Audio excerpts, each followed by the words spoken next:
اللهم يا سميع الدعاء يا ذا المن والعطاء، اللهم لا تدع لنا ذنبا إلا غفرته، ولا مريضا إلا شفيته، ولا مبتلا إلا عافيته، ولا ضالا إلا هديته، ولا حائرا إلا دللته، ولا آيما إلا زوجته، ولا ميتا إلا رحمته. بسم الله والحمد لله والصلاة والسلام عليك يا حبيبي يا رسول الله. اللهم استرنا فوق الأرض وتحت الأرض ويوم العرض عليك يا رب العالمين. أحلى أخوات وأحلى متابعين في الدنيا، ازيكم حبايب قلبي؟ عاملين إيه؟ يا رب تكونوا جميعا بألف خير يا رب العالمين. النهاردة حبايب قلبي هنعمل كده فطاير محشية بالجبنة، جميلة وسهلة وسريعة ومش مكلفة خالص، بشوية مية وشوية دقيق هنعمل أحلى فطاير. وهنسمي الله ونشوف كده هنعمل ايه. طبعا معانا الخميرة الأول جهزناها في مية دافية كده، كوباية مية دافية، وحطينا فيها كيس الخميرة كله تقريبا معلقتين خميرة ومعلقتين سكر، وهندوبهم وذرة ملح وهنسيبهم كده مع بعض علشان نختبر الخميرة معانا يا حبايبي. وبعد كده هنشوف هنعمل ايه. هنقول بسم الله. نبدأ نجيب الدقيق وننخله حوالي تقريبا 4 كوبايات دقيق، يعني بما يعادل نص كيلو دقيق. عاوزة تعملي اكتر اعملي، بس لو هتجربيها يعني جربي برضو في كمية عشان تطمني وتشجعي كده، وهتلاقيها جميلة جدا وهتعجبهم ما شاء الله. يعني بصراحة كانت روعة. العيال عاوزين اعملها لهم كل يوم بالذات في الشتاء ده، وكانت ريحتها تحفة وطعمها تحفة. وهنقول بسم الله وهننخل معانا الدقيق اهو. احنا كده تقريبا خدنا كده 4 كوبايات دقيق، او تقريبا كده نص الكيلو. هنبدأ ننخله كويس علشان لو في اي حاجة، وفي نفس الوقت برضو ندخله هوا. كده نخلنا الدقيق اهو. بسم الله الرحمن الرحيم. هنا الدقيق مش شرط يتنخل اكتر من مرة، كفاية مرة واحدة بس عشان نتأكد ان هو نضيف ومفيش فيه اي شوائب ولا فيه اي حاجة. عفوا. هنا خلصت كمية الدقيق معايا اهو يا حبايبي، وهتكون ساعتها الخميرة خلاص اختمرت معانا. وطبعا هنا انا كان عندي معلقتين لبن بودر، دول كانوا موجودين كده كده، لو انت مش عاوزة مش حابة تحطيهم ما تحطهمش، بس هما بيعززوا الطعم يعني. لو ما فيش خلاص ما فيش مشكلة خالص. فهنا الخميرة بتاعتي خلاص كده لقيتها كده عملت فقاقيع فوق كده، فكده معناها ان الخميرة بتاعتنا حلوة.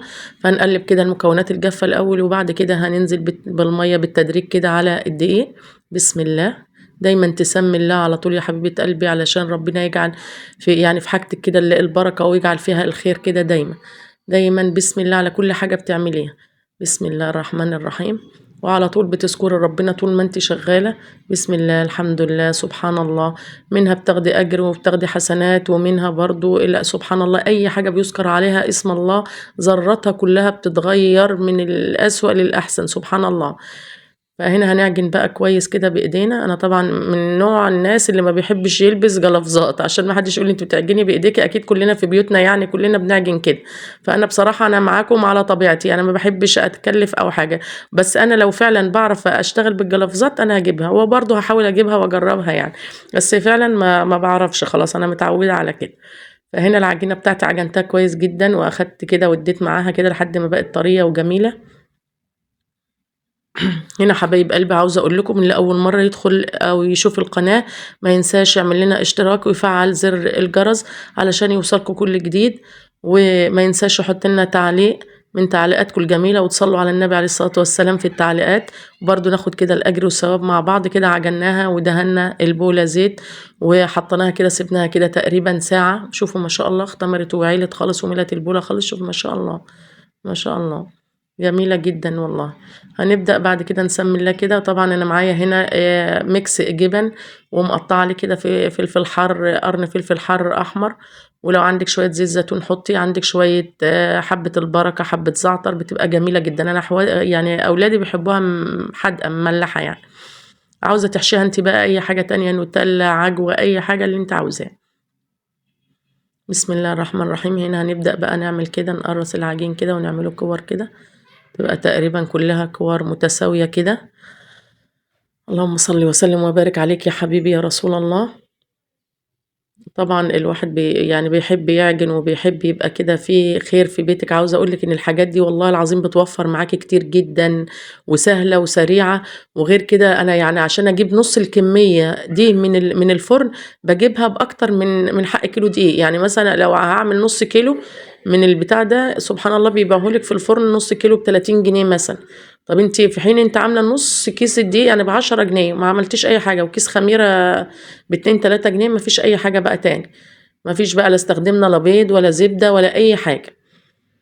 فطبعا فيها توفير وتملي بيتك خير وتشبعي عيالك ما شاء الله. غير ريحه المخبوزات يعني او الخبيز في البيت دي بتدي بقى يعني طاقه ايجابيه رهيبه واحساس بالشبع سبحان الله. وقلت لك قبل كده ان الحاجات دي والله ما بنسوها ابدا.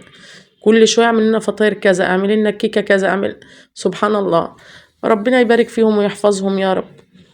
وبنحاول على قد ما بنقدر بنقدم افكار سهله وسريعه واقتصاديه كمان في الظروف اللي الناس فيها. فانا طبعا خلصت الكميه كلها وهبدا. اول حاجه انا قرصتها خالص هبدا بيها علشان تكون خمرت كده برضو وارتفعت معايا شويه. وهجيب صاج الفرن وادهنه هيك كده بالزيت. وبعد كده هاجي في النص كده واقوم حاشيه العجينه كده بالجبنه واقوم ايه لما الطرفين كده على بعض وابطط عليها كده تبطيطه بسيطه بصباع كده واقوم قلبها وابططها كده كويس. وهكذا لحد ما اخلص الكميه كلها.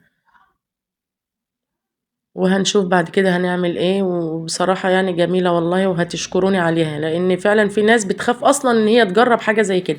بس انا لا عاوزة اقولك ان هي والله العظيم في منتهى السهولة. واللي ما بيعرفش خالص يعجن هيبقى فخور بنفسه قوي. هتبقي فخورة بنفسك جدا لما تبصي تلاقيها طلعت بالجمال ده وبالطراوة دي وبالطعم الجميل ده. وهتلاقيكي كل يوم بتتشجعي وبتعملي. انا قلت لك قبل كده تشجعي واعملي مفيش منها خسارة. بالعكس انت بعد كده سبحان الله بيبقى عندك ثقة في نفسك يعني وبتتجرأي وبتعملي حاجات تانية كتير. وبالذات العرايس او بناتاتنا الحلوين اللي لسه ايه مقبلين على الزواج اعملي يا حبيبة قلبي مفيش اي مشكلة. هنا عملتها بشكل تاني كده لفها كده زي الكرواسو كده برضو طريقة تانية بأي طريقة انت عاوزاها. عاوزة تعمليها دايرة وتحطي فوقها دايرة تاني وتقومي قطعها كده بالكوباية فوق بعض ويكونوا لازقين في بعض بعد ما تحشيها برضو دي حاجة كويسة. عاوزة تعمليها ضفيرة اي شكل تعمله لهم. عاوزة يبقى أسرع يبقى الشكل اللي أنا عملته ده سهل وسريع وعشان ما ياخدش منك وقت. أنا عاوزة أوريكي بس الكمية ما شاء الله بعد ما خلصنا كده وبططنا كله. وهنسيبها برضو ترتاح كده شوية ربع ساعة أو حاجة لحد ما إيه يعني تاخد وضعها تاني. وبعد كده هجيب صفار بيضة. لو مش عاوزة صفار بيضة لو معلقتين لبن مفيش يبقى مية علشان ما تقوليش أنا البيض غالي ومش عارف إيه ومكلفة لا. شوفي يعني احنا مسهلين لك الدنيا. طبعا رشة فانيليا عشان يعني الزفارة بتاعت البيض. وهقلب كده بشوكة كويس أوي عشان ما يبقاش عندي خيوط.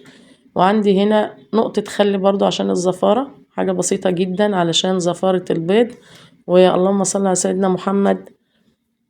هقلبه كده كويس وبعد كده هجيب فرشة وادهنه بيها. طبعا الفرشة عندي انا شفت برضو الحركة دي على النت قلت اخليكم تستفادوا منها.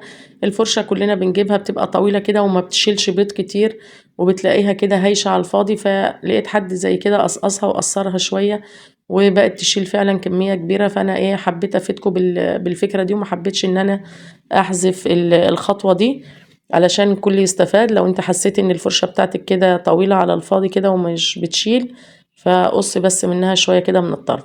هنا بدأت أدهن وش العجين. وعندي طبعا حبة البركة لو عندك سمسم حطي عندك حبة البركة حطي عاوزة تحطي من ده ومن ده. أنا بصراحة كان عندي حبة البركة بس. فبعد كده ما دهنت الوش كده بصفار البيض. بصراحة صفار البيض هيديها لون تحفة تحفة تحفة وأحلى كمان من اللي بتجيبها من بره والله. فهنا هنبدأ نعمل فتحات كده بالورب كده. نعمل كده فتحتين او 3 كده بالجنب كده بجنب السكينة كده زي ما هي برضو بتيجي من الايه من الفرن علشان برضو يبقى شكلها جميل وبتبقى ايه زي اللي بره.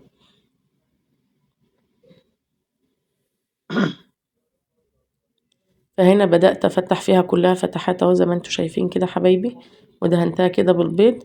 وهقوم ارجع تاني برضه عشان لو البيض نقص مني ولا حاجة وانا بقطعها لا هرجع اعيد كده بسرعة على ايه الاجزاء اللي مش باينة قوي. وبعد كده هرش رشة حبة البركة وهكون مولعة الفرن على درجة حرارة متوسطة، واحطها في الرف الوسطاني لحد ما تاخد لون كده وتبقى جميلة. ولو حسيت ان هي محتاجة انك تفتحي عليها الشواية شوية افتحي عليها الشواية. وهنا هوريكي شكلها، شوفي ما شاء الله ما شاء الله، طرية طراوة، وشها جميل وظهرها جميل ما شاء الله والله.